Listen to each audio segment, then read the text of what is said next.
नमस्कार, स्वागत है आप सभी का दूरदर्शन समाचार आप देख रहे हैं और देश दुनिया की ताजा तरीन खबरों को लेकर हाजिर हूं मैं कृतिका। अगले 1 घंटे में हम जानेंगे देश दुनिया से जुड़ी तमाम बड़ी और छोटी खबरें, लेकिन बुलेटिन की शुरुआत करेंगे सबसे पहले 4 बजे की सुर्खियों के साथ। प्रधानमंत्री नरेंद्र मोदी आज मुंबई में 29,400 करोड़ रुपए की परियोजनाओं की देंगे सौगात। सड़क, रेल, बंदरगाह से जुड़ी परियोजनाओं को राष्ट्र को करेंगे समर्पित।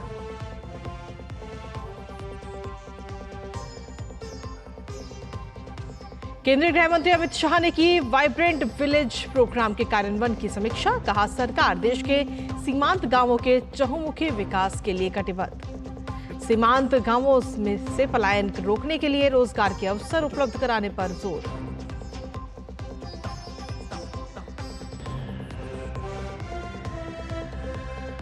संविधान हत्या दिवस मनाने का फैसला करने के बाद से संविधान की रक्षा का स्वांग रचने वाले बहुरूपीय परेशान। बीजेपी प्रवक्ता सुधांशु त्रिवेदी ने कांग्रेस के सहयोगी इंडी गठबंधन दलों से पूछे सवाल। कहा, आज जुल्म सहने वाले भी जुल्म करने वालों के साथ क्यों हो गए हैं खड़े।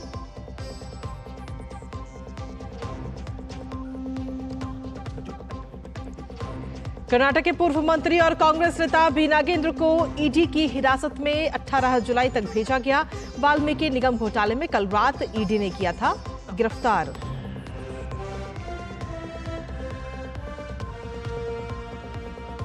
खेल की खबरों में भारत और जिम्बाब्वे के बीच चौथा टी20 हरारे में आज 5 मैचों की सीरीज में भारत 2-1 से आगे। आज का मैच जीतकर सीरीज में अजय बढ़त बनाना चाहेगी टीम इंडिया।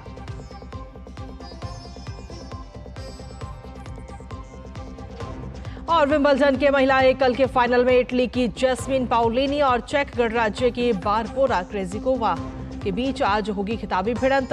विंबलडन को आज मिलेगी नई महिला चैंपियन।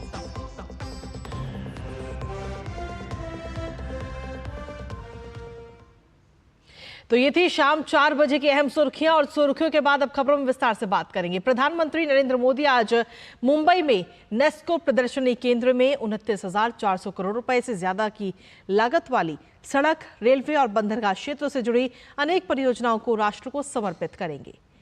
प्रधानमंत्री मुंबई के बांद्रा कुर्ला कॉम्प्लेक्स के जी ब्लॉक में इंडियन न्यूज़पेपर सोसाइटी सचिवालय का दौरा करेंगे और INS टावर्स का उद्घाटन भी करेंगे। प्रधानमंत्री ठाणे बोरीवली ट्विन टनल परियोजना, गोरेगांव मुलुंड लिंक रोड परियोजना की आधारशिला भी रखेंगे।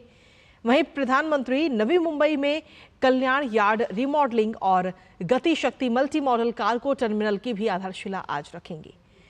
पीएम मुख्यमंत्री युवा कार्य प्रशिक्षण योजना और Indian newspaper society INS towers का भी आज उद्घाटन करते हुए नजर आएंगे।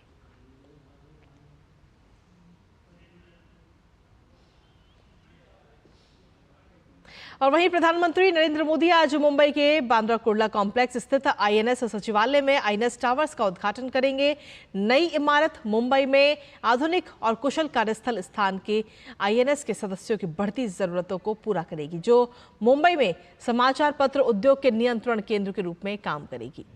कार्यक्रम को लेकर इंडियन न्यूज़पेपर सोसाइटी के अध्यक्ष राकेश शर्मा से खास बातचीत की हमारी संवाददाता श्यामा मिश्रा ने। क्या कुछ कहना है राकेश शर्मा का, आपको सुनाते हैं। प्रधानमंत्री नरेंद्र मोदी आज मुंबई में इंडियन न्यूज़पेपर सोसाइटी के नए टावर का उद्घाटन करेंगे। हमारे साथ राकेश शर्मा हैं, जो अध्यक्ष हैं इंडियन न्यूज़पेपर सोसाइटी के। सर, सबसे पहले तो ये बताएं कि प्राइम मिनिस्टर जब प्रधानमंत्री यहां आएंगे, किस तरीके का एजेंडा होगा इवेंट का, और साथ ही INS के बारे में थोड़ा सा बताएं। प्रधानमंत्री आएंगे, उनका स्वागत किया जाएगा।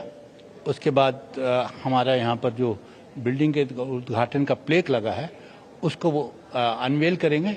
उसके बाद हमें एड्रेस करेंगे। जब ये इनॉग्रेशन होगा इस बिल्डिंग का, यहाँ पर कई सारे चैनल्स, कई सारे न्यूज़पेपर्स भी आएंगे। क्या इसका एक महत्वपूर्ण उद्देश्य है और किस तरीके से मीडिया इंडस्ट्री को, मीडिया जगत को इसका फायदा पहुंचेगा? उनको सुविधा ये रहेगी, अभी पूरे शहर में वो स्कैटर्ड थे, अब एक जगह पे एकत्रित होकर जब आप सामूहिक कार्य करते हैं तो बहुत सारी चीजें होती हैं जो आपस में शेयर हो जाती हैं।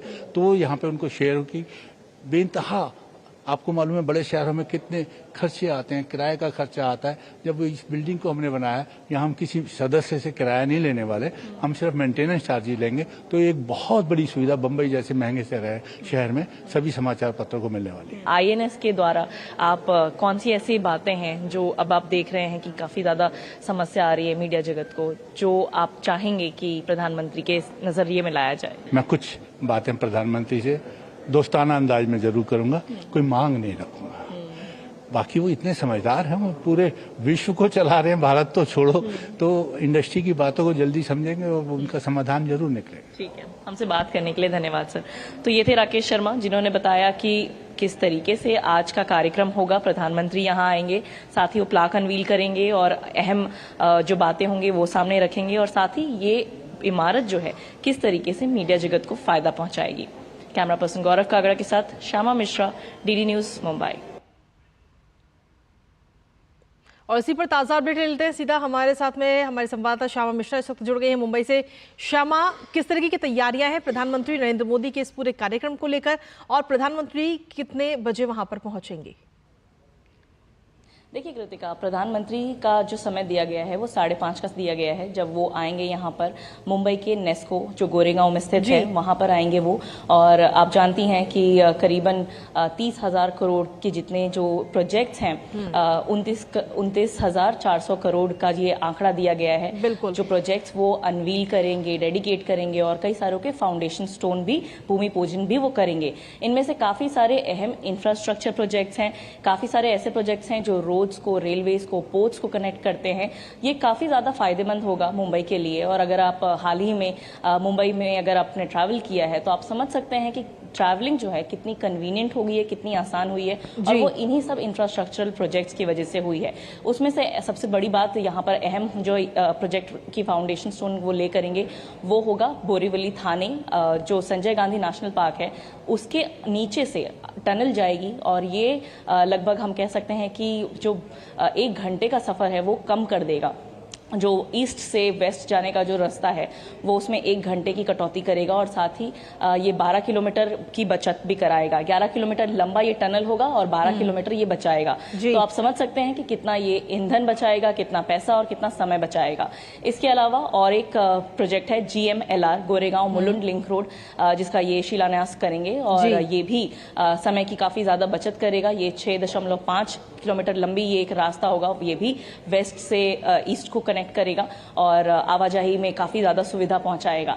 इसके अलावा अगर हम बात करें तो रेलवे के कई सारे प्रोजेक्ट्स हैं। छत्रपति शिवाजी महाराज टर्मिनस हैं, लोकमान्य तिलक टर्मिनस हैं, जिनके कई सारे जो प्लेटफॉर्म्स हैं 9, 10 और 11 ये लंबे किए गए हैं, और ताकि गाड़ियों की क्षमता जो है, जो बड़ी ज्यादा लंबी गाड़ियां आती हैं ज्यादा डिब्बों वाली, वो उस पर रुक सके, और जो यात्रीगण हैं वो ज्यादा कम समय में आसानी से उस पर सवार हो सकें। तो उसका भी वो डेडिकेट करेंगे।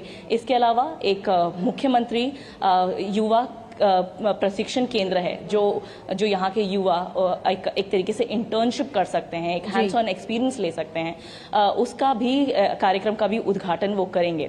ये सारी बातें हो गई नेस्को की। इसके बाद वो आएंगे यहाँ पर जो इंडियन न्यूज़पेपर सोसाइटी की एक प्रोग्राम है, ये एक नई बिल्डिंग है, नई इमारत है जो वो इनॉग्रेट करेंगे, और इसके बाद ही ये उम्मीद की जा रही है कि जो न्यूज़पेपर से संबंधित जो कह सकते हैं ऑर्गेनाइजेशंस हैं वो यहाँ पर आ सकते हैं, अपने ऑफिसेस यहाँ से चला सकते हैं। और सबसे अहम बात यह है कि मुंबई जैसे जगह पर, बांद्रा कुर्ला एरिया के जैसे जगह पर वो बिल्कुल रेंट फ्री होगा, बस मेंटेनेंस देना होगा। तो आप समझ सकते हैं कि मीडिया जगत के लिए, न्यूज़पेपर्स के लिए ये कितना ज्यादा बेनिफिशियल साबित होने वाला है। तो ऐसा रहेगा प्रधानमंत्री का आज का कार्यक्रम। चलिए, फिलहाल बहुत बहुत शुक्रिया शर्मा, तमाम जानकारी और अपडेट्स हमारे साथ में साझा करने के लिए। आप लगातार वहां बने रहिए, आगे भी आपसे अपडेट्स लेंगे। तो प्रधानमंत्री का ये पूरा कार्यक्रम रहेगा, लगभग 5:30 बजे का समय फिलहाल दिया गया है। इसको लेकर आगे भी अपडेट आपसे लेते रहेंगे, लेकिन इसी के साथ में खबरों में अन्य खबरों का भी रुख कर लेते हैं, जहां केंद्रीय गृह मंत्री एवं सहकारिता मंत्री अमित शाह ने आज नई दिल्ली में वाइब्रेंट विलेज प्रोग्राम के कार्यान्वयन की समीक्षा के लिए एक उच्च स्तरीय बैठक की अध्यक्षता की है। इस बैठक को संबोधित करते हुए गृह मंत्री ने कहा कि प्रधानमंत्री नरेंद्र मोदी जी के नेतृत्व में भारत सरकार देश के सीमांत गांवों के चहुमुखी विकास के प्रति कटिबद्ध है। अमित शाह ने देश के सीमांत गांवों से पलायन रोकने के लिए स्थानीय निवासियों के लिए रोजगार के अवसर उपलब्ध कराने और गांवों के साथ संपर्क बढ़ाने की जरूरत पर भी बल दिया है। अपने संबोधन में अमित शाह ने कहा कि सीमांत गांवों के आसपास तैनात केंद्रीय सशस्त्र पुलिस बलों और सेना को सहकारिता के माध्यम से स्थानीय कृषि और हस्तशिल्प उत्पादों की खरीद को बढ़ावा देना चाहिए। साथ ही उन्होंने कहा कि सेना और केंद्रीय सशस्त्र पुलिस बलों के स्वास्थ्य केंद्रों और उनकी सुविधाओं का लाभ नजदीकी गांवों के निवासियों को नियमित रूप से मिलना चाहिए। अमित शाह ने कहा कि इन गांवों में सौर ऊर्जा और पवन चक्की जैसे नवीकरणीय ऊर्जा के अन्य स्रोतों के अधिकतम उपयोग पर भी जोर देने की आवश्यकता है। इन सीमांत गांवों में अब तक 6000 से ज्यादा कार्यक्रम आयोजित किए गए हैं, जिनमें लगभग 4000 सेवा वितरण और जागरूकता शिविरों का आयोजन इसमें शामिल है। इन गांवों में रोजगार सृजन के लिए भी 600 से ज्यादा परियोजनाओं को भारत सरकार द्वारा स्वीकृति दी जा चुकी है। गृह मंत्री ने इस बैठक के दौरान लंबित मुद्दों के निपटारे के लिए नियमित अंतराल पर उच्चतम स्तर पर समीक्षा पर भी विशेष जोर दिया है। और वहीं केंद्र सरकार 20 तारीख से 24 नवंबर 2024 के बीच गोवा में world audio visual and entertainment summit यानी वेव्स की मेजबानी करने जा रही है, जो देश में सबसे तेजी से बढ़ते क्षेत्रों में से भारतीय मीडिया और मनोरंजन उद्योग पर आधारित सूचना एवं प्रसारण मंत्रालय द्वारा आयोजित ये कार्यक्रम सतत विकास, निवेश आकर्षित करने के साथ ही मनोरंजन व्यवसाय में भारत को वैश्विक नेता के रूप में स्थापित करने का काम करेगा। ये देखते हैं ये रिपोर्ट। भारत को मीडिया और मनोरंजन उद्योग में वैश्विक नेता के तौर पर स्थापित करने के प्रधानमंत्री के दृष्टिकोण से प्रेरित होकर गोवा पहले विश्व ऑडियो विजुअल मनोरंजन शिखर सम्मेलन यानी वेव्स की मेजबानी करने के लिए तैयार है। केंद्रीय सूचना एवं प्रसारण मंत्री अश्विनी वैष्णव ने सम्मेलन के लिए तारीखों की घोषणा की।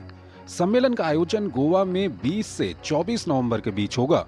केंद्रीय मंत्री ने वेव्स के लोगो का भी अनावरण किया, जिसकी टैगलाइन है कम सेल विथ अस। शिखर सम्मेलन का उद्देश्य मीडिया और मनोरंजन के क्षेत्र में प्रमुख देशों के बीच नए विचारों, बातचीत और सार्थक सहयोग को बढ़ावा देने के लिए मंच प्रदान करना है। And our Prime Minister's vision is we should be able to harness the best out of this structural change. And we should be able to support the people, support the industry. Our Prime Minister, in his vision, he has always said that we should be able to democratize technology. So we created a system by which the tools are now available in 104 universities. So that means the students of these 104 universities are today getting access to the latest tools. So we'll adopt those best practices in the media and entertainment industry, having an inclusive growth where the people who are conventionally marginalized from the mainstream of the society also get the opportunity to be part of the mainstream, also get the opportunity to be part of this growth journey. That is a major focus for Prime Minister Modi ji. इस दौरान केंद्रीय मंत्री L Murugan ने waves की आधिकारिक website launch की। भारत को नवाचार और उत्कृष्टता के केंद्र के रूप में स्थापित करके वेव्स का लक्ष्य निवेश आकर्षित करना और मनोरंजन व्यवसाय में भारत को वैश्विक नेता के रूप में स्थापित करना है। Goa with its rich cultural heritage and scenic beauty is a heaven for creativity and artistic expression. The place has been a perfect setting for the more than 100 films in the last decade alone. Our state is a vibrant participant in the global dialogue on art and entertainment. The warm and welcome environment of the Goa make its perfect setting for the international gathering like Waves and IFFI. शिखर सम्मेलन समाचार एवं सूचना media, मनोरंजन media, film, TV, संगीत, animation, visual effects, gaming के साथ साथ OTT, social media, new media, digital media पर भी खास ध्यान केंद्रित करेगा। Prime minister Shri Narendra Modi ji vision to bring all the global leaders in the entertainment, media and entertainment sector in India, particularly in Goa. This summit is going to offer us opportunities to expand our global footprint as well as drive revenue growth and position India as a global leader in this particular segment. Waves 2024 media और मनोरंजन में नई सोच को बढ़ावा देने और भारत को वैश्विक कंटेंट हब के रूप में स्थापित करने के लिए एक ऐतिहासिक और प्रभावी मंच साबित होगा। दिल्ली से तापस भट्टाचार्य के साथ ब्यूरो रिपोर्ट, डीडी न्यूज। और इसी के साथ खबरों में आगे बढ़ेंगे, जहां केंद्रीय शिक्षा मंत्रालय ने राष्ट्रीय शिक्षा नीति 2020 के क्रियान्वयन के महत्वपूर्ण पहलुओं पर सलाह देने के मकसद से शिक्षा सलाहकार परिषद के गठन का निर्णय लिया है। शिक्षा सलाहकार परिषद एक स्वतंत्र निकाय होगी जिसमें शिक्षा क्षेत्र से जुड़ी अनुभवी लोगों और विशेषज्ञों को सदस्य के तौर पर शामिल किया जाएगा। शिक्षा नीति में स्कूली और उच्च शिक्षा से जुड़ी विभिन्न सिफारिशों के व्यापक, समग्र और योजनाबद्ध क्रियान्वयन के लिए ये परिषद शिक्षा मंत्रालय को सलाह देगी। परिषद राष्ट्रीय शिक्षा नीति के कार्यान्वयन के महत्वपूर्ण पहलुओं पर शिक्षा मंत्रालय और शिक्षा से जुड़े अन्य मंत्रालयों, एजेंसियों और संस्थानों को सलाह देगी। साथ ही परिषद इसके व्यापक, समग्र, तालमेलपूर्ण और व्यवस्थित निष्पादन में भी सुविधा प्रदान करेगी।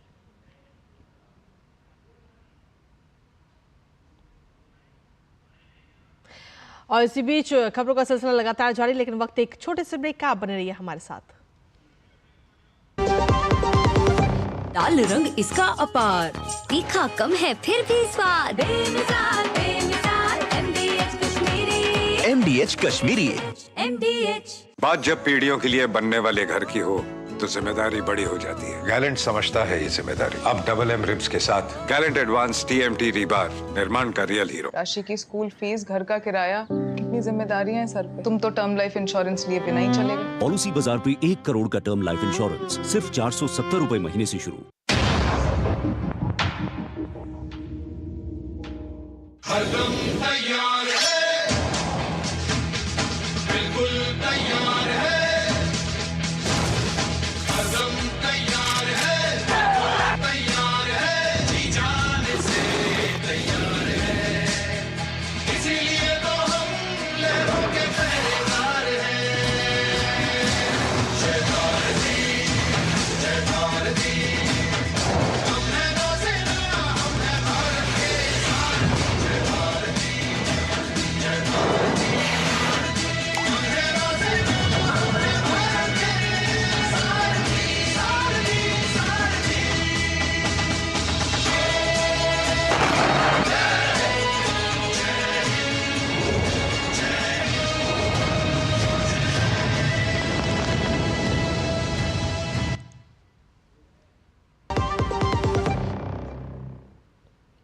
और ब्रेक के बाद एक बार फिर से स्वागत आप सभी का। खबरों में आगे बढ़ेंगे। आज भारतीय जनता पार्टी के प्रवक्ता सुधांशु त्रिवेदी ने विपक्ष पर सीधा निशाना साधा और कहा कि संविधान हत्या दिवस मनाने के मोदी सरकार के निर्णय से संविधान की रक्षा का स्वांग रचने वाले बहरूपियों के हृदय में वेदना शुरू हो गई है।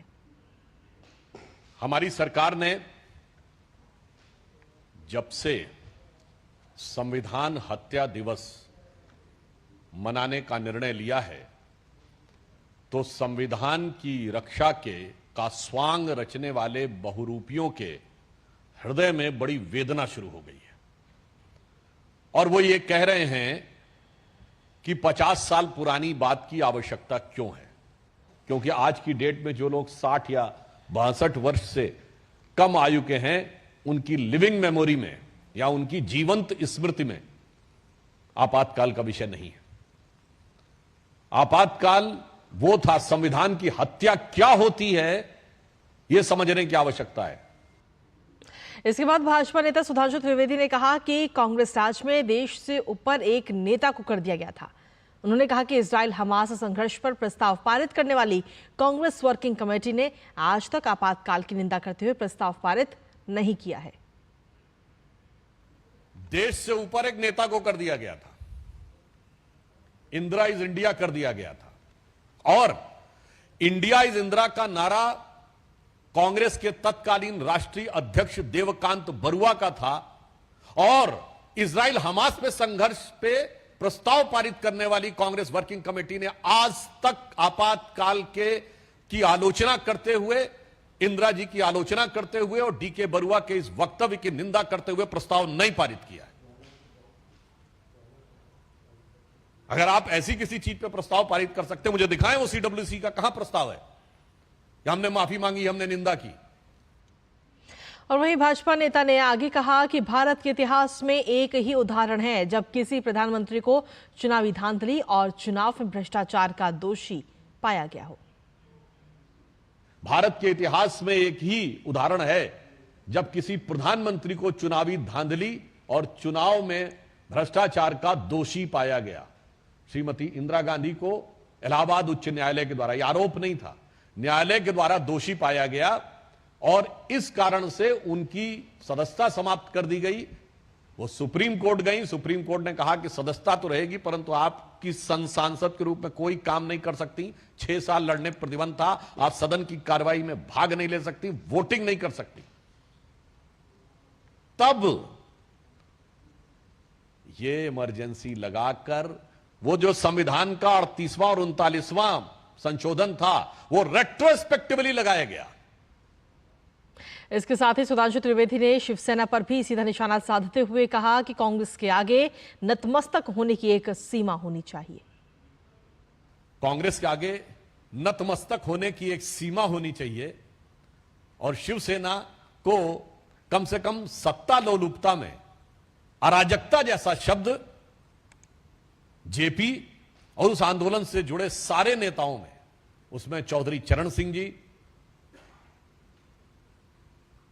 कर्पूरी ठाकुर जी, बहुत बड़े बड़े लोग आज के समय में उनके साथ खड़े हुए, लालू जी, मुलायम जी, डीएमके के नेता अटल जी, अडवाणी जी, मुझे लगता है सबको अराजक कहना यह भारत के लोकतंत्र की संघर्ष क्षमता का अपमान करना है।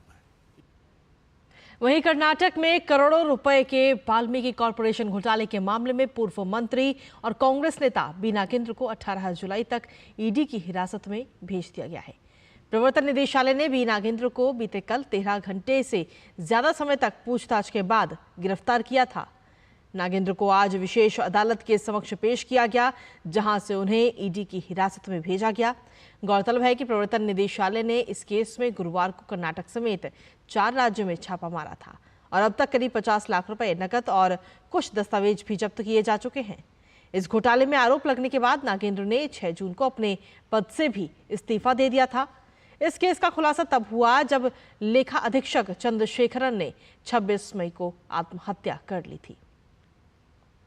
चंद्रशेखरन ने सुसाइड नोट में दावा किया कि निगम के बैंक खाते से 187 करोड़ रुपए अनाधिकृत रूप से स्थानांतरित कर दिए गए। सुसाइड नोट में निगम को निलंबित किए जा चुके प्रबंध निदेशक जेजी पद्मनाभ, लेखाधिकारी परशुराम जी दुर्गनवार और यूनियन बैंक ऑफ इंडिया के मुख्य प्रबंधक सुचिस्मिता रावल का भी इसमें नाम शामिल है। चंद्रशेखरन ने अपने इस नोट में लिखा कि मंत्री ने धन हस्तांतरित करने का मौखिक आदेश दिया था। वहीं देश भर के 7 राज्यों की 13 विधानसभा सीटों पर हुए उपचुनाव के लिए मतगणना अभी भी जारी है। मध्य प्रदेश की अमरवाड़ा सीट पर भाजपा के कमलेश प्रताप शाह ने जीत दर्ज की है, तो वहीं हिमाचल प्रदेश की 3 सीटों पर हुए उपचुनाव में कांग्रेस ने देहरा और नालागढ़ में जीत हासिल की, जबकि भाजपा प्रत्याशी ने हमीरपुर सीट पर जीत दर्ज की है। इसके अलावा पंजाब के जालंधर पश्चिम से आम आदमी पार्टी के मोहिंदर भगत विजयी हुए। तमिलनाडु के विक्रमंडी सीट से डीएम के उम्मीदवार आगे चल रहे हैं। उत्तराखंड की बद्रीनाथ सीट पर कांग्रेस ने जीत दर्ज की, जबकि मंगलौर सीट पर भाजपा और कांग्रेस के बीच कांटे की टक्कर है। वहीं पश्चिम बंगाल में रायगंज, राणाघाट दक्षिण, बागदा पर टीएमसी ने जीत हासिल की है, जबकि मानिकतला सीट पर टीएमसी आगे चल रही है। बिहार की रुपौली सीट पर हुए उपचुनाव में निर्दलीय प्रत्याशी शंकर सिंह ने जेडीयू के कलाधर प्रसाद मंडल को शिकस्त दी है। भारत की अर्थव्यवस्था में जारी तेजी पर पूरे विश्व की नजर लगातार बनी हुई है और इसी बीच रिजर्व बैंक ऑफ इंडिया यानी आरबीआई के डिप्टी गवर्नर माइकल पात्रा ने कहा कि भारत 2031 तक दुनिया की दूसरी बड़ी अर्थव्यवस्था बन जाएगा। उन्होंने कहा कि साल 2060 तक भारत दुनिया की सबसे बड़ी इकोनॉमी बन जाएगा। पात्रा के अनुसार भारत अपने महत्वाकांक्षी लक्ष्यों को हासिल करने के लिए लगातार नए कदम उठा रहा है। ऐसे में आने वाले दशक में भारत बाकी देशों से आगे निकल जाएगा। आरबीआई के डिप्टी गवर्नर ने अनुमान जताया है कि अगले दशक में भारत की इकोनॉमी ग्रोथ रेट 9.6% रहेगी। देश में मौजूद महंगाई दर को लेकर पात्रा ने कहा कि महंगाई दर को 4% के आसपास रखने की जरूरत है। भारतीय रिजर्व बैंक ने चालू वित्त वर्ष के लिए महंगाई दर 4.5% रहने का अनुमान जताया है, तो वहीं अगले वित्त वर्ष यानी 2025-26 के लिए 4.1% का अनुमान लगाया है। आर्थिक मोर्चे पर एक अच्छी खबर है कि देश का विदेशी मुद्रा भंडार 5 जुलाई को समाप्त हफ्ते में 5.16 अरब डॉलर से बढ़कर 657 अरब डॉलर के पार पहुंच गया। आरबीआई द्वारा जारी ताजा आंकड़ों के मुताबिक 5 जुलाई को समाप्त हफ्ते में विदेशी मुद्रा भंडार का अहम घटक विदेशी मुद्रा आस्तियां 4.23 अरब डॉलर से बढ़कर 577.11 अरब डॉलर हो गया। इस दौरान सोने के भंडार का आरक्षित मूल्य 90.4 करोड़ डॉलर से बढ़कर 57.43 अरब डॉलर पर पहुंच गया। आंकड़ों के मुताबिक इस अवधि में विशेष आहरण अधिकार भी 2.1 करोड़ डॉलर से बढ़कर 18.04 अरब डॉलर हो गया। तो वहीं अंतर्राष्ट्रीय मुद्रा कोष IMF के पास भारत का आरक्षित जमा 40 लाख डॉलर से बढ़कर 4.58 अरब डॉलर हो गया। गौरतलब है कि इस वर्ष 7 जून को देश का विदेशी मुद्रा भंडार 655.82 अरब डॉलर के सर्वकालिक उच्च स्तर पर पहुंच गया था। वहीं केंद्रीय प्रत्यक्ष कर बोर्ड ने वित्त वर्ष 2024-25 के लिए 11 जुलाई 2024 तक प्रत्यक्ष कर संग्रह के आंकड़े जारी किए हैं। शुद्ध प्रत्यक्ष कर संग्रह 24.07% से बढ़कर 5.74 लाख करोड़ रुपए हो गया। वित्त वर्ष 2023 में शुद्ध संग्रह 4.80 लाख करोड़ रुपए था। इसमें 2.1 लाख करोड़ रुपए का कॉर्पोरेट टैक्स और 3.46 लाख करोड़ रुपए का व्यक्तिगत आयकर भी इसमें शामिल है। सरकार ने वित्त वर्ष 2024-25 के अंतरिम बजट में कॉर्पोरेट टैक्स से 10.4 लाख करोड़ रुपए और व्यक्तिगत आयकर से 11.56 लाख करोड़ रुपए का राजस्व प्राप्त होने का भी अनुमान लगाया है।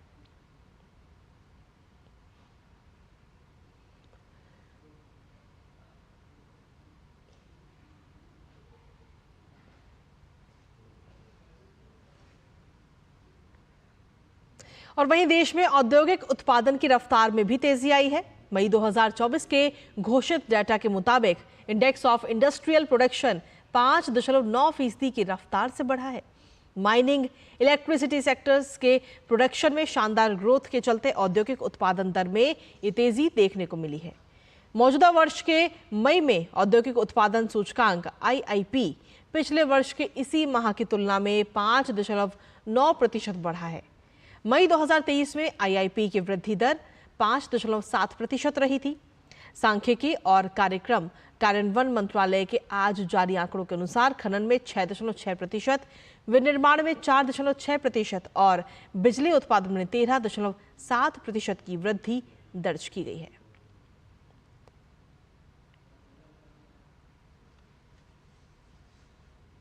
और देश का सबसे बड़ा सरकारी बैंक SBI छोटे उद्यमियों के लिए एक नई सुविधा लेकर आया है और इसे MSME सहज कहते हैं।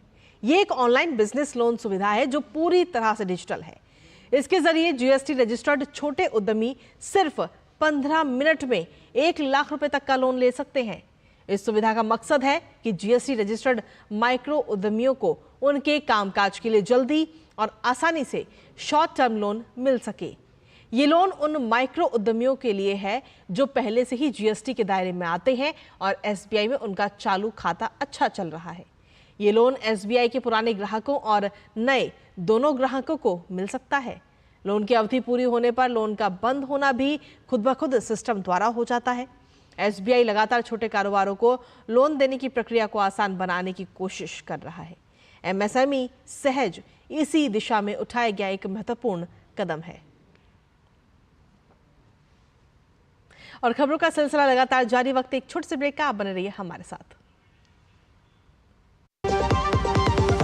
आपके घर के खाने में रेस्टोरेंट जैसा स्वाद ले आए MDH का शाही पनीर मसाला। पनीर को क्या मस्त बना डाला। बात जब पीढ़ियों के लिए बनने वाले घर की हो तो जिम्मेदारी बड़ी हो जाती है। गैलेंट समझता है ये जिम्मेदारी। अब MM रिब्स के साथ गैलेंट एडवांस TMT रीबार, निर्माण का रियल हीरो। वो मिस्टर विकास की फाइल आप पॉलिसी बाजार।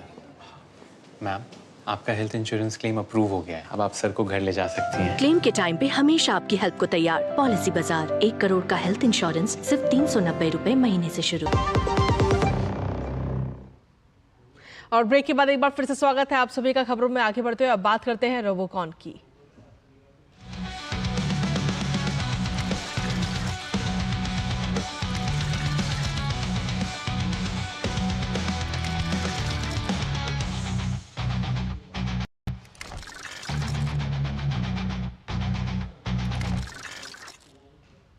दरअसल 2 दिवसीय रोबोट प्रतियोगिता डीडी रोबोकॉन इंडिया 2024 नई दिल्ली के त्यागराज स्टेडियम में चल रही है। प्रसार भारती और आईआईटी दिल्ली इस कार्यक्रम की मेजबानी कर रहे हैं और 46 कॉलेजों, संस्थानों और विश्वविद्यालयों के 150 से ज्यादा छात्र इस कार्यक्रम में हिस्सा ले रहे हैं। शनिवार को 2 दिवसीय रोबोट प्रतियोगिता डीडी रोबोकॉन इंडिया 2024 का नई दिल्ली के त्यागराज स्टेडियम में शानदार आगाज हुआ। प्रसार भारती और आईआईटी दिल्ली की मेजबानी में आयोजित हो रहे इस कार्यक्रम में 26 कॉलेजेस, संस्थानों और विश्वविद्यालयों के 150 से अधिक छात्र भाग ले रहे हैं। खास बात यह है कि प्रतियोगिता के दौरान छात्रों द्वारा बनाए गए रोबोट हार्वेस्ट टुडे नामक थीम पर टीमों के बीच प्रतिस्पर्धा हो रही है। डीडी रोबोकॉन की विजेता टीम अंतर्राष्ट्रीय Asia Pacific broadcasting union Robocon 2024 में भारत का प्रतिनिधित्व करेंगी, जो वियतनाम के क्वांग निन में होगा। डीडी रोबोकॉन इंडिया का उद्देश्य रोबोटिक्स के क्षेत्र में मान्यता प्रदान करके इंजीनियरिंग छात्रों के बीच तकनीकी कौशल विकास, नवाचार और टीम वर्क को बढ़ावा देना है। This initiative is basically to nurture the technology advancement in India. Agriculture is a backbone of economy of India, and of course when technology help in day-to-day affairs of humankind, so it will definitely be helpful to the nation. That this resonates with our Prime Minister Mr. Narendra Modi's vision of doubling farmers' income. As you all know, the adoption of cost-effective and efficient ways of cultivation by the farmers is a key to their success in creating and enabling the lives of our farmers. ये प्रतियोगिता छात्रों के engineering और robotics क्षमताओं को प्रदर्शित करने और आगे बढ़ाने के लिए एक सम्मानित मंच है। इस बीच आईआईटी दिल्ली के प्रोफेसर के साहू ने प्रसार भारती को उनके निरंतर सहयोग के लिए धन्यवाद दिया। This year's international competition will be hosted by Vietnam. So they have decided the game plan, and the theme is the Harvest Day. As you can see in the game, we will have a demo game for you as a part of this inaugural, so the viewers can watch what is this game about. DD Robocon India 2024 न केवल भविष्य के सितारे तैयार कर रहा है, बल्कि युवा पीढ़ी को लगातार आ रही नई तकनीक से भी परिचित करा रहा है। इसके अलावा हमारे युवा तकनीक का प्रयोग कर कृषि क्षेत्र को भी अधिक उन्नति की ओर ले जाने में अपना योगदान दे रहे हैं। टीम प्रसार भारती बिल्कुल तैयार है इस डीडी रोबोकॉन 2024 को एक ग्रैंड और मेगा सक्सेस बनाने के लिए, और साथ ही साथ जितने स्टूडेंट्स हैं जो पार्टिसिपेट कर रहे हैं देश भर से, वो भी तैयार हैं और हर कोई चाहता है कि वो जाए और वियतनाम में जाकर अपने स्टेट को, अपने कॉलेज को रिप्रेजेंट करे। कौन जीतता है ये हमें पता लग जाएगा 14 तारीख को जब ग्रैंड फिनाले होगा, लेकिन उससे पहले जितनी भी तैयारियां हैं उस सब को देखते हुए उत्सुकता बहुत ज़्यादा है नई दिल्ली त्यागराज स्टेडियम में। कैमरा पर्सन ललित के साथ दीपिका, डीडी न्यूज़ नई दिल्ली। और इसके साथ ही डीडी न्यूज़ की संवाददाता दीपिका महतो ने रोबोकॉन इंडिया 2024 में हिस्सा लेने आए महाराष्ट्र के VIIT कॉलेज की टीम से खास बातचीत की है, वो भी आपको सुनाते हैं। पुणे के COEP कॉलेज पूरी तरीके से तैयार है इस कंपटीशन में भाग लेने के लिए। डीडी रोबोकॉन 2024 का आगाज हो चुका है और जो एंथुसियाज्म लेवल है वो पूरी टीम में बहुत ही ऊंचा है। और फिलहाल हमारे साथ मौजूद है कैप्टन अमेय पांडे। कैप्टन अमेय, जब हम बात करेंगे आपकी टीम प्रिपरेशन की, 1 साल से आपकी तैयारियां चल रही हैं, किस तरीके के चैलेंजेस देखे आप? हर साल जो थीम होती है उसके हिसाब से स्क्रैच से रोबोट बनाए जाते हैं, और इस साल तो एक रोबोट ऑटोनोमस है, तो उस हिसाब से क्या है कि जो रोबोट को अपने आप खुद से बिना किसी मैनुअल इंटरफेरेंस के टास्क कंप्लीट करने, तो हर साल ऐसे नए नए चैलेंजेस आते हैं जो जिसमें हमें स्क्रैच से काम करने का मौका मिलता है। तो उस हिसाब से जो है जो अब हमारी जो मेंटली हम जितना ज़्यादा खुद को एग्जॉस्ट करेंगे उतना ज़्यादा मेंटल कैपेसिटी बढ़ती है सोचने की, इनोवेशन लाने की। तो उस हिसाब से तो बहुत मज़ा आता है। हर साल जीतना और हारना तो लगा रहता है, लेकिन जो सीख के जाते हैं वो बहुत ज़रूरी होता है। क्या सीख के जाते हैं आप हर साल डीडी रोबोकॉन से? हर बार अलग चैलेंजेस फेस करने को मिलते हैं। तो basic most important skill that we get to learn is problem solving. हमें प्रॉब्लम सॉल्विंग जो सबसे, क्योंकि हर साल अलग प्रॉब्लम स्टेटमेंट होने की वजह से हमें अलग अलग अप्रोचेस समझ में आते हैं अलग अलग प्रॉब्लम सॉल्व करने के, जिसके वजह से हम लोग हमारे प्रॉब्लम सॉल्विंग स्किल्स इंप्रूव करते हैं। और उसके वजह से हम लोग अलग प्रॉब्लम को मैनेज कैसे करना है, उसे स्क्रैच से रिजॉल्व करने की कोशिश कैसे करनी है, उसके फिर उस जो भी प्लान कर रहे हैं प्रॉब्लम सॉल्विंग के बारे में, उसे एग्जीक्यूट कैसे फर्दर कर सकते हैं, उस हिसाब से ओवरऑल डेवलपमेंट होते हैं यहाँ पे बच्चों के। कितने एक्साइटेड हैं हम जब बात करें आप लोगों की भागीदारी के बारे में? महिलाएं भी बढ़ चढ़ के इस इनोवेटिव और टेक्नोलॉजी बेस्ड कंपटीशन में पार्टिसिपेट कर रही है, वो बहुत बड़ी बात है। गर्ल्स का होना यहाँ पे बहुत बड़ी बात है, क्योंकि आपने देखा होगा most of the time robotics और इसमें गर्ल्स आती नहीं है, पर हम लोगों का इतना उसमें है थोड़ा सा नॉलेज, तो हम लोग इसमें करते हैं। और यहाँ पे आके इतने सब मैचेस देख के भी बहुत अच्छा लग रहा है। हम लोग यही मोटिवेशन से आते हैं कि अगले और 3 साल भी हमें क्या क्या सीखना है, क्या स्ट्रैटेजीज हमें और अप्लाई करनी है, बाकी टीम्स को देखना है, हमारे बॉट्स में क्या गलती है और क्या इम्प्रोवाइजेशन चाहिए, ये सब चीज़ें देख के और आगे बढ़ना है और अगले साल फिर से और अच्छे पावर के साथ आना है। ठीक है, तो ये सुना आपने टीम को जो तैयार है पूरी तरीके से, ना केवल इस साल के लिए लेकिन आने वाले कई सारे सालों के लिए, और अपनी प्रिपरेशन उस हिसाब से देखती है। यहाँ से बहुत कुछ सीख के भी जाती है और आगे जाकर अपनी जो अपकमिंग जनरेशन्स हैं उनको भी ये लर्निंग सिखाने के लिए बिल्कुल तैयार हैं। कैमरा पर्सन ललित के साथ दीपिका, डीडी न्यूज़, नई दिल्ली। और इसी के साथ चलिए खबरों में आगे बढ़ेंगे, जहां केंद्रीय पर्यटन मंत्री गजेंद्र सिंह शेखावत ने विश्व स्काई डाइविंग दिवस पर हरियाणा के नारनौल में स्काई डाइविंग की है। भारत में हरियाणा के नारनौल में पहली निजी स्काई डाइविंग सुविधा शुरू हुई है और इस दौरान केंद्रीय मंत्री गजेंद्र सिंह शेखावत ने स्काई डाइविंग का आनंद लिया। उन्होंने कहा कि पर्यटन मंत्री होने के नाते ये उनकी जिम्मेदारी है कि हर किसी के लिए सुविधाओं की उपलब्धता सुनिश्चित की जाए ताकि वो उनका अनुभव कर सकें। अपना अनुभव साझा करते हुए केंद्रीय मंत्री गजेंद्र सिंह शेखावत ने हमारे संवाददाता चंद्रशेखर से भी खास बातचीत की है, वो भी आपको सुनाते हैं। गजेंद्र सिंह शेखावत जी इस वक्त हमारे साथ मौजूद है। सर, आज आपने वर्ल्ड स्काई डाइव के दिन खुद जंप किया है, कैसा अनुभव रहा है? देखिए, निश्चित रूप से अत्यंत रोमांचकारी था और एडवेंचर स्पोर्ट्स की दुनिया में मेरा परिवार इन सारे एडवेंचर स्पोर्ट्स के साथ में जुड़ा है, मेरे लिए निश्चित ये अनुभव, आज का अनुभव रोमांचकारी होने के साथ साथ में और भी अधिक महत्वपूर्ण इसलिए था कि भारत में पर्यटन मंत्री होने के नाते इस तरह के एडवेंचर स्पोर्ट्स की जो कमी भारत में महसूस की जा रही थी और भारत के लोग दुनिया के दूसरे देशों में जाकर के इस तरह के रोमांच का अनुभव लेते थे, हरियाणा सरकार और के साथ में आज जिस तरह से यहाँ टीम स्काई हाई ने ये इनिशिएट किया है और इतने महत्वपूर्ण दिन से आज शुरुआत हुई है, मैं मानता हूँ कि और देख सकता हूँ कि एक बहुत सुनहरा भविष्य इस दिशा में भारत में दिखाई देता है और आने वाले समय में भारत के टूरिज्म को बड़ा बूस्ट इसके माध्यम से मिलने वाला है। इंफ्रास्ट्रक्चर को लेकर के आपको लगता है और डेवलप होगा इससे? लेकिन निश्चित रूप से आज जब यहाँ से शुरुआत हुई है, ये शुरुआत जो है केवल यहाँ तक सीमित न रहे, ये शुरुआत देश के अन्य प्रांतों में भी जाए। सुरक्षा के साथ में हम इस तरह के एडवेंचर स्पोर्ट्स में लोगों को इस तरह की सुविधाएं उपलब्ध करा सकें, इसके लिए देश और प्रदेशों की सरकारों के साथ मिलकर के हम जो है इसको प्रमोट करने के लिए काम करेंगे। तो ये थे गजेंद्र सिंह शेखावत जिन्होंने खुद स्काई डाइव किया है और उनका कहना है कि जो इंफ्रास्ट्रक्चर है उसको भी डेवलप किया जाएगा और कोशिश ये की जाएगी कि देश के तमाम जो राज्य हैं और देश के जो महत्वपूर्ण क्षेत्र हैं वहां पर भी ऐसी फैसिलिटीज हो ताकि जो दुनिया भर के जो टूरिस्ट हैं वो यहाँ पर आ सके। कैमरामैन अनिल ठाकुर के साथ चंद्रशेखर, डीडी न्यूज, हरियाणा। और वहीं सहारनपुर जिले के सरसावा वायु सेना स्टेशन पर कारगिल विजय दिवस की 25वीं वर्षगांठ का जश्न मनाया गया।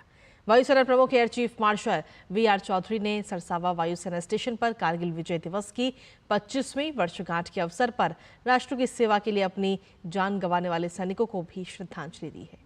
इस कार्यक्रम का मुख्य आकर्षण सरसावा वायुसेना स्टेशन का उद्घाटन भव्य एयर शो है, जिसमें राफेल, सुखोई और जैगुआर सहित आधुनिक लड़ाकू विमानों द्वारा भारतीय वायुसेना की क्षमताओं का प्रदर्शन किया गया।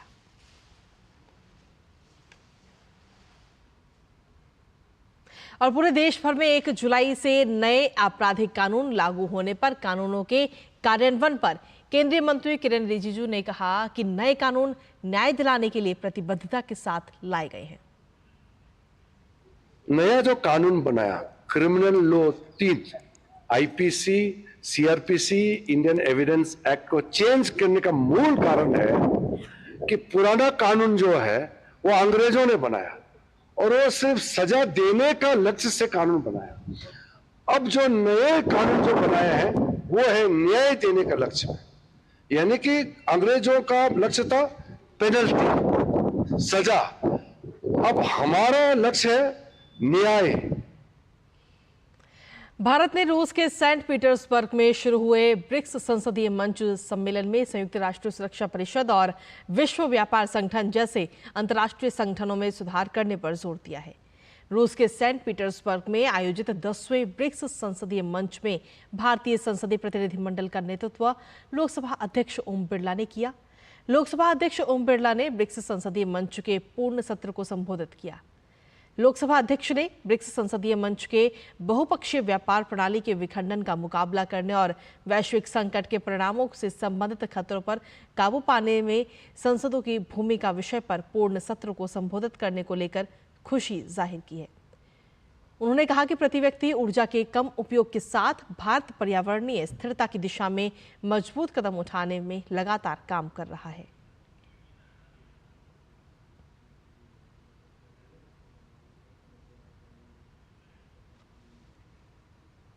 नेपाल के पूर्व प्रधानमंत्री केपी शर्मा ओली ने नई सरकार बनाने का दावा पेश कर दिया है। उन्होंने पुष्पकमल दहल प्रचंड की संसद में विश्वास मत हारने के बाद राष्ट्रपति के समक्ष 165 सांसदों के समर्थन का दावा किया है।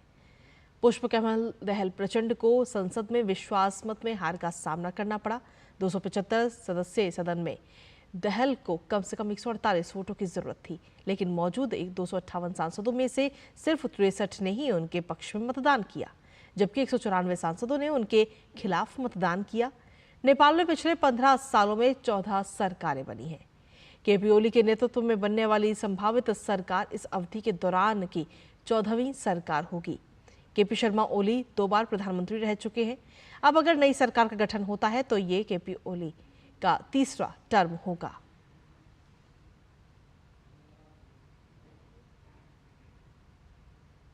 और खबरों में आगे बढ़ते हुए बात अब अमरनाथ यात्रा की करते हैं, जहां भोले बाबा के जयकारे लगाते हुए अमरनाथ यात्रा के लिए तीर्थ यात्रियों का एक और जत्था पंथा चौक श्रीनगर बेस कैंप से रवाना हुआ।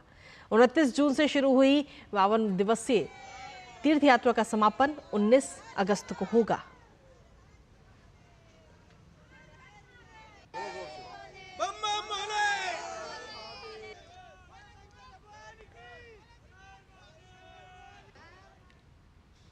और वहीं अमरनाथ यात्रा में श्रद्धालुओं को किसी तरह की अगर स्वास्थ्य से जुड़ी परेशानी होती है तो इसके लिए केंद्र सरकार और जम्मू कश्मीर प्रशासन की ओर से सभी व्यवस्थाएं की गई हैं। केंद्र सरकार लगातार सभी व्यवस्थाओं की मॉनिटरिंग भी कर रही है और इसी सिलसिले में केंद्रीय स्वास्थ्य सचिव अपूर्व चंद्रा से बात की हमारे वरिष्ठ संवाददाता चंद्रशेखर जोशी ने। आइए आपको सुनाते हैं। अमरनाथ यात्रा में जो श्रद्धालु वहां पर जा रहे हैं उनके स्वास्थ्य का विशेष ध्यान रखा जा रहा है। केंद्र सरकार की ओर से भी वहां पर कई फैसिलिटीज उपलब्ध करवाई गई हैं। हमारे साथ केंद्रीय स्वास्थ्य सचिव अपूर्व चंद्रा हमारे साथ मौजूद हैं, उनसे हम बातचीत करेंगे। सर, क्या कुछ केंद्र सरकार की ओर से वहां पर फैसिलिटीज उपलब्ध करवाई गई हैं? आपने एक विशेष समीक्षा बैठक भी की है। हाँ, कल मैं अमरनाथ यात्रा में जो हेल्थ फैसिलिटी है उसकी समीक्षा करने राज्य सरकार के अधिकारियों के साथ में गया था और मुझे बहुत ही आनंद हुआ कि जिस तरह से वहाँ पर जो है विविध राज्यों से और विविध ठिकानों से यात्री आते हैं। लगभग 2.5 लाख से अधिक यात्री पिछले 15 दिन में वहाँ आ चुके हैं और हाई एल्टीट्यूड में जो यात्री आते हैं उनकी उम्र भी कईयों की 60 या उससे अधिक रहती है, पर वहाँ पर जिस तरह की फैसिलिटी प्रोवाइड करी गई है वो बहुत ही उत्तम है। और गवर्नमेंट ऑफ JNK ने भी कई ऐसे नए उसमें वहाँ चीज़ें उपलब्ध कराई हैं। जैसे अब मैंने वहाँ देखा कि एक पिट्ठू एम्बुलेंस करके उन्होंने शुरू करी है, जो कि मेरे ख्याल से एक यूनिक उनका मेरे ख्याल से एक एक्सपेरिमेंट है। एक पिट्ठू के ऊपर ही उन्होंने जो है ऑक्सीजन सिलेंडर रखे हैं और ये पिट्ठू 8 पिट्ठू बालतल की तरफ से और 8 पिट्ठू पहलगाम की तरफ से ये आगे पीछे यात्रा में चलते रहते हैं। तो अगर यात्रा में चलते हुए कोई भी यात्रियों उन्हें दिखा जो कि जिसको ऑक्सीजन की शॉर्टेज आ रही है तो उसको वहीं की वहीं उन्होंने उसके ऊपर ऑक्सीजन से उसका उपचार करते हैं। और बाकी भी उसके अंदर फर्स्ट एड के भी किट्स हैं, जो अगर कोई किसी का पैर मुड़ जाए या किसी को किसी तरह की तकलीफ हो तो वो वहीं की वहीं उसको प्रोवाइड कर सकते हैं, और बाकी फिर इन्फॉर्मेशन दे के डॉक्टर्स वगैरह को बुला लेते हैं। और बाकी मैंने देखा कि वहाँ पर जो है बहुत ही सुसज्ज हॉस्पिटल फैसिलिटीज़ उपलब्ध है।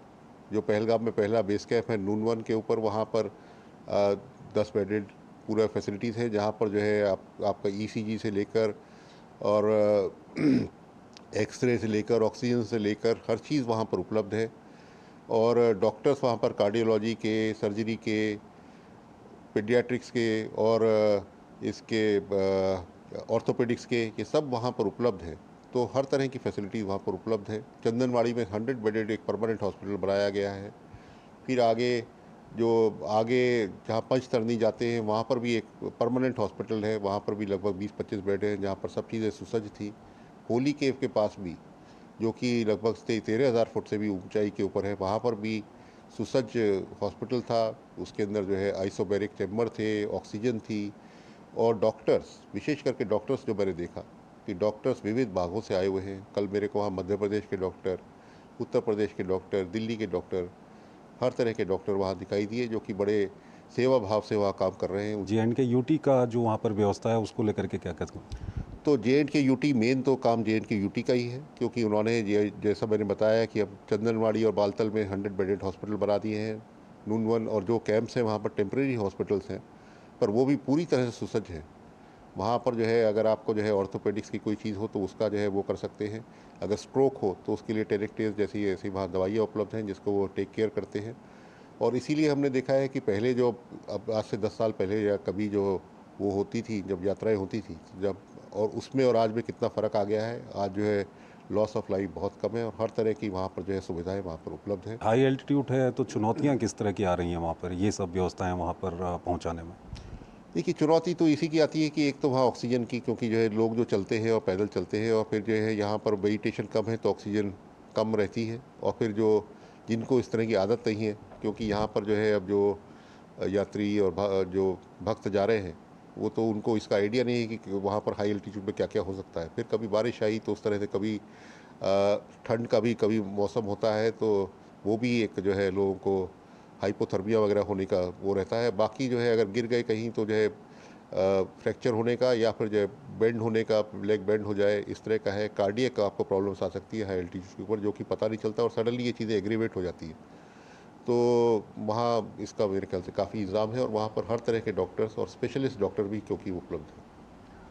तो देखा आपने यूनियन हेल्थ सेक्रेटरी की ओर से वहाँ पर जो सुविधाएं दी जा रही हैं श्रद्धालुओं को, उसको लेकर के एक समीक्षा बैठक की गई है और इनका कहना है कि वहाँ पर श्रद्धालुओं को पूरी जितनी व्यवस्थाएं इतनी हाई एल्टीट्यूड में पहुँचाई जा सकती हैं वो व्यवस्थाएं वहाँ पर पहुँचाई गई हैं और श्रद्धालुओं को भी इसका काफ़ी फ़ायदा हो रहा है। Chandrashekhar Joshi, DD news, Delhi. और DD न्यूज़ पर खबरों का सिलसिला लगातार जारी। वक्त एक छोटे से ब्रेक का, आप बन रही है हमारे साथ। अब आया असली स्वाद। अब आया स्वाद। जब स्वाद के पड़े हो लाले तो MDH का चंकी चाट मसाला डालें। MDH का चंकी चाट मसाला। MDH। ज्यादा उपज और भरपूर मुनाफा भी। दोनों मिलेंगे टोरी से। एक हाथ में खरपतवार की हार और दूसरे हाथ में ज्यादा पैदावार। समझे? IIL के ट्रैक्टर ब्रांड का टोरी। अब खरपतवार होगा हक्का बक्का, बढ़ेगा मक्का। सर, आप बहुत लकी हैं कि आपके बेटे ने हेल्थ इंश्योरेंस और बाकी सारी फॉर्मेलिटीज टाइम से पूरी कर दी है। मेरा बेटा? तो फिर आप? पॉलिसी बाजार। क्लेम के टाइम पे हमेशा आपकी हेल्प को तैयार। पॉलिसी बाजार, 1 करोड़ का हेल्थ इंश्योरेंस सिर्फ 390 रुपए महीने से शुरू। और ब्रेक के बाद एक बार फिर से स्वागत आप सभी का। खबरों में बढ़ेंगे आगे, जहां सदियों पुराने श्री जगन्नाथ धाम के रत्न भंडार को खोलने की प्रक्रिया रविवार 14 जुलाई को शुरू की जाएगी। प्रधानमंत्री नरेंद्र मोदी ने लोकसभा चुनाव के दौरान ओडिशा वासियों से वादा किया था कि राज्य में बीजेपी सरकार बनने के बाद श्री मंदिर का रत्न भंडार खोला जाएगा। 46 सालों के बाद श्री मंदिर के रत्न भंडार को खोला जा रहा है और इस पूरी प्रक्रिया में पारदर्शिता के मद्देनजर ओडिशा सरकार ने न्यायमूर्ति विश्वनाथ रथ के अध्यक्षता में एक उच्च अधिकार प्राप्त समिति का गठन किया है। न्यायमूर्ति विश्वनाथ रथ से विशेष बात की हमारे संवाददाता अजय मिश्र ने, आपको सुनाते हैं। श्री जगन्नाथ धाम में भगवान जगन्नाथ के रत्न भंडार को खोलने की जो प्रक्रिया है उसकी सारी तैयारियां पूरी कर ली गई हैं और इस पूरी प्रक्रिया के लिए उड़ीसा सरकार ने एक उच्च स्तरीय समिति का गठन किया है, जिसकी अध्यक्षता कर रहे हैं जस्टिस विश्वनाथ रथ जी। इस वक्त हमारे साथ हैं। बहुत बहुत धन्यवाद न्यायमूर्ति हमारे साथ बात करने के लिए। तो ये 1978 के बाद ये प्रक्रिया एक बार फिर से पूरी दुनिया के सामने है, तो थोड़ा सा बताएं कि ये प्रक्रिया क्या होने जा रही है, क्योंकि पूरी दुनिया को इसका बेसब्री से इंतजार है। देखिए, ओरिजिनली जो जगन्नाथ का ज्वेलरीज एंड गहना है वो राजा का तत्वावधान में था। तो ब्रिटिशर्स के टाइम में उसको फीलिंग हुआ कि नहीं, ये ठीक से देखभाल नहीं होता है, तो टेम्पल को आग के अंडर लाया गया। तो उसका मैनेजमेंट कमेटी गठन किया गया। 1954 से मैनेजिंग कमेटी उसको देखभाल कर रहा है। एक ये पॉलिटिकल मुद्दा भी बना कि जिस चाबी की आप बात कर रहे हैं वो चाबी गई कहाँ। अब मान लीजिए ये रविवार को तय किया गया है कि आप लोग फिर से रत्न भंडार खोलेंगे, चाबी का क्या होगा, और अगर चाबी नहीं मिलती है तो फिर उसमें क्या एसओपी आप लोगों ने बनाई? 2018 में खोलने का कोशिश किया गया। मंदिर का जो भीतर भंडार का अंदर रिपेयरिंग करने के लिए एएसआई टीम को हाई कोर्ट ने दिया था, डायरेक्शन दिया था, आप जाओ जाके उसको देखो, देख के उसको रिपेयर करो। तभी जाके उसमें एक अटेम्प्ट हुआ था कि उसको खोल के उसका अंदर देखेंगे क्या है हाल, उस हिसाब से आगे जाना है। तो तभी वो जो प्रक्रियाकरण हुआ, उसको काम के चाबी के जरिए खोलने का प्रक्रिया हुआ, तभी देखा गया कि जो चाबी आया है वो चाबी काम नहीं कर रहा है। केवल इन्वेंट्री को खोलने का काम किया जाएगा, लेकिन ये भी था कि वहां पे लाइटिंग है या नहीं, उसकी सुरक्षा कैसे होगी, क्या सारी व्यवस्थाएं कर ली गई हैं, कमेटी वालों के लिए भी शायद कुछ प्रोटोकॉल्स बनाए गए हैं, उसके बारे में थोड़ा सा बताएं प्लीज। 4 काम है इसमें। ये जो प्रोजेक्ट है ये एक प्रोजेक्ट है, उसमें 4 दिशा है। एक दिशा तो उसको खोलना, चाबी रहते हुए नहीं रहते हुए हम डिसीजन ले लिया कि चाबी मंगाएंगे। वो लोग चाबी देते हैं, अच्छा है, उसमें कोशिश किया जाएगा। अगर खुलता है वो भी अच्छा है, अगर नहीं खुलता है तो तोड़ के खोलेंगे। तो ये एक दिशा है खोलने का। दूसरा है उसका मरम्मत का काम है। खोलने से उसका जायजा किया जाएगा कि उसका डैमेज प्रोस्पेक्ट क्या है। अच्छा, अगर हम मरम्मत को देंगे तो हमको वहां से भगवान का जो ज्वेलरीज एंड ऑर्नामेंट्स है, ऑर्नामेंट्स, उसको फिर कोई सिक्योर प्लेस को लेना है। बहुत धन्यवाद बात करने के लिए, वक्त निकालने के लिए। तो स्पष्ट तौर पर ये कहा जा सकता है कि ये रत्न भंडार, श्री मंदिर का जो रत्न भंडार है, उसको खोलने की जो प्रक्रिया है वो रविवार को ही संपन्न की जाएगी और उसके बाद उसके असेसमेंट का काम जो है वो कुछ और उसमें दिन लग सकते हैं। लेकिन प्रधानमंत्री नरेंद्र मोदी ने जो वायदा किया था और जो लोगों को ये गारंटी दी थी कि रत्न भंडार के दरवाजे खोले जाएंगे, उस पर तामील की जाएगी और ये काम रविवार को ही किया जाएगा। कैमरामैन जगमोहन के साथ अजय मिश्र, डीडी न्यूज, जगन्नाथ धाम।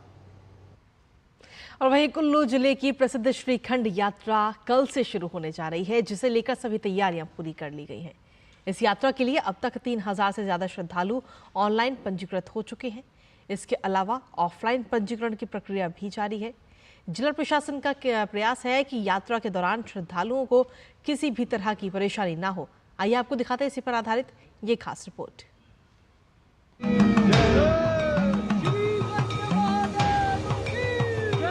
देश की कठिनतम यात्राओं में शुमार श्रीखंड यात्रा उत्तर भारत की एक ऐसी यात्रा जो भारत ही नहीं बल्कि विश्व की सबसे कठिन तीर्थ यात्राओं में से एक है।